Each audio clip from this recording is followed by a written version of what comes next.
வணக்கம் உறவுகளே, எல்லாரும் எப்படி இருக்கிறீங்க?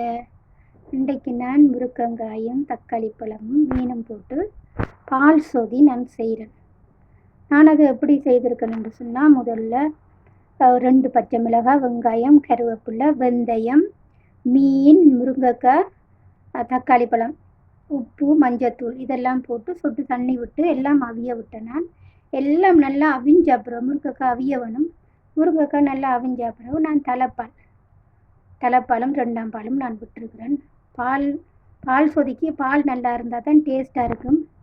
சின்ன பிள்ளைகள் பெரியவங்க எல்லாருமே விரும்பி சாப்பிடுவாங்க. இப்படி சொதி வச்சா புட்டு, இடியப்பம், பான், நல்ல வெள்ளை சோறுக்கு அந்த மாதிரி இருக்கும்.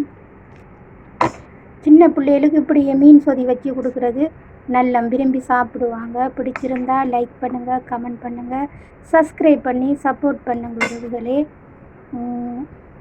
பிடிச்சிருந்தா நீங்களும் ஒரு தடவை செய்து பாருங்கள். முருங்கங்காயும் மீனும் தக்காளி பழமும் சொதி வச்சு சாப்பிட்டு பாருங்கள். எப்படி இருக்குன்னு தெரியும். டேஸ்ட் அந்த மாதிரி இருக்கும்.